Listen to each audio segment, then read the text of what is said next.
You're listening to the Otis Jiry channel.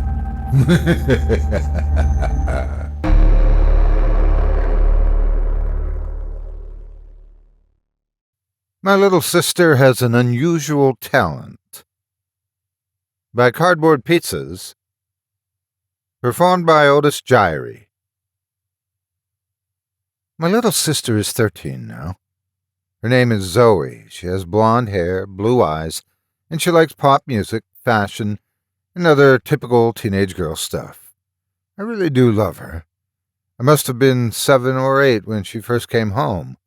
I was excited to finally see my little sister. At first, I'd been annoyed that the baby was going to be a girl, as I wanted a little brother, but I was happy when she eventually did come home. This kind of disappeared quickly, though. It was about a week since Zoe first came home. My dog, Rusty, would just not calm down.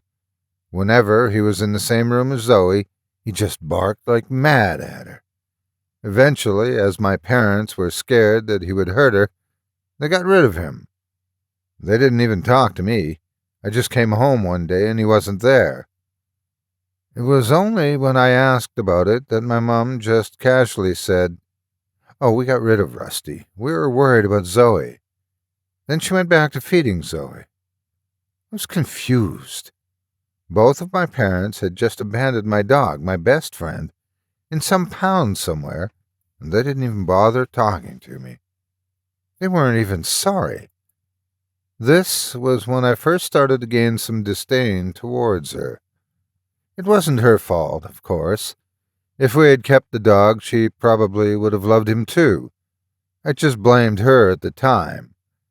When she was 1, I was kicked out of my room. We lived in a 3-bedroom apartment just on the outskirts of some big city. There was my room, where I kept all my stuff, my parents' room, which was where Joey had slept in a cot in the corner, and the tiny guest room. My parents had decided that Zoe should have her own room, but instead of refurbishing the guest room for her, they kicked me out of my room and gave it to her. Any protest I had was quickly silenced, and I could only watch as my room, my one free area that I had any say in, was transformed. Sports posters were replaced with pictures of ducks and sheep. My bed was replaced with a pink wooden cot, and everything else that made my room mine was changed. They didn't even give me my bed or my TV or anything. All of the things like that were either thrown away or became Zoe's. They refused to refurbish the guest room for me, and I was instead forced to make do with boring beige walls, an old metal single bed, and a single wooden dresser for my clothes. I did decorate it slightly, of course, with posters and other decorations I had managed to scavenge, but it wasn't the same. My parents seemed more concerned where any guests we had were going to sleep. This was the point where disdain turned to hatred. It seemed to me as if they had just completely forgotten about me in favor of her. Eventually, my parents decided that I was old enough to be responsible and look after Zoe while they went out. I think she was 3 years old, so she was old enough to speak. I really didn't want to do it, but my parents wouldn't take no for an answer.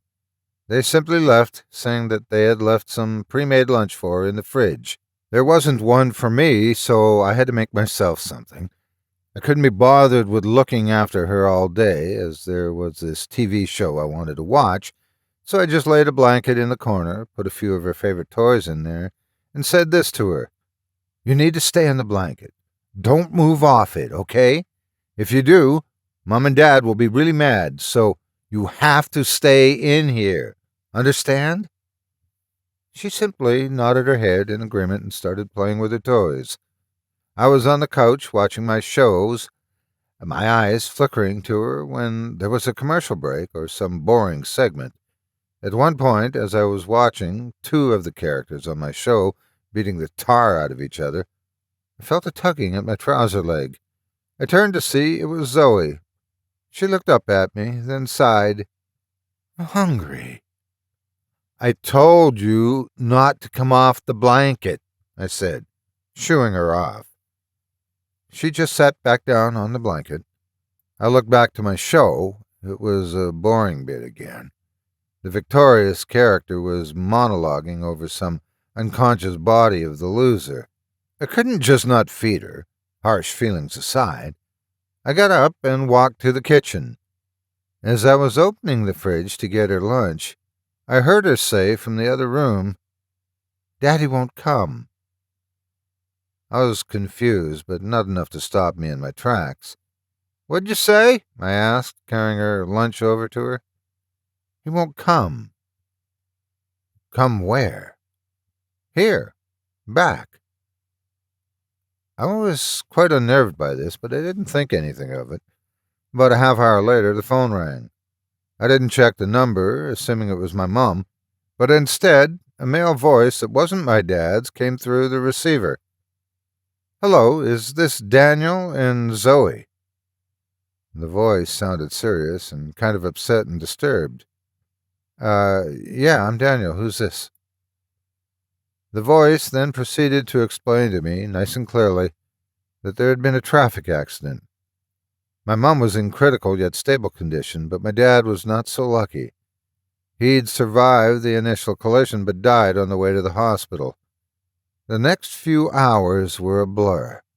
I just switched off the TV and stared at the blank screen as I waited for my Uncle Jared, who was married to my dad's older sister, my Aunt Louise, to pick me and Zoe up.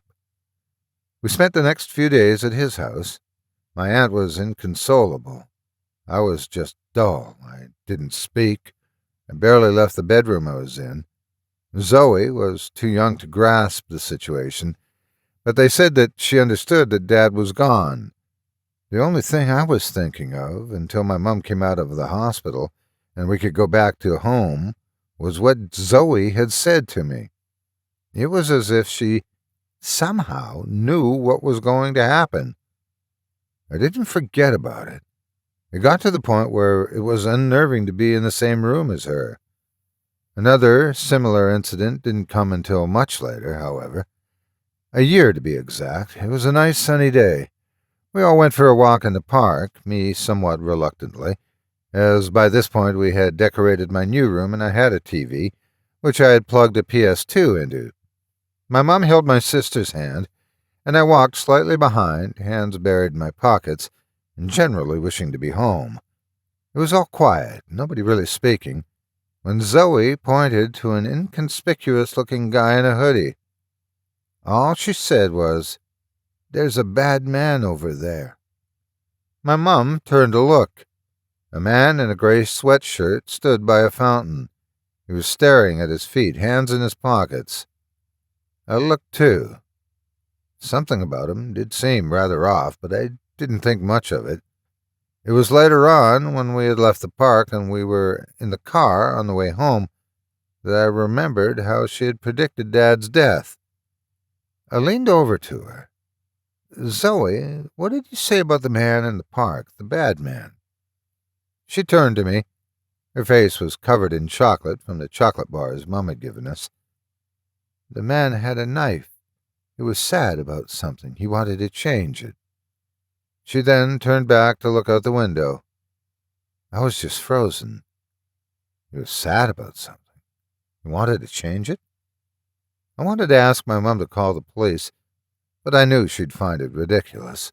I just stared out my window, too. The next morning, I was up before anyone else. I saw the local newspaper had arrived, so I picked it up to put it on the coffee table for Mom to read. As I did, I glanced at the front page headline and I dropped the paper and almost jumped back in horror. "Family of 5 stabbed to death in home." Beneath it was a mugshot. A man in a gray sweatshirt. It was then that I realized Zoe had a talent. I stopped being distant and uncaring of her, and instead listened carefully to what she had to say about anything, asking her about random things that we saw. I would write down anything I found particularly interesting in a notebook I kept in my room. There wasn't anything major. She worked out when the goldfish was going to die, but that was the biggest thing. I eventually worked out that she could only make predictions linked to deaths. When she was 6, something big happened. She was watching some little girl TV show, eating crisps, when the phone rang. She turned to face my mom's boyfriend, David, as he picked up the phone. "Oh no," she said. I was on the other side of the couch reading a comic book.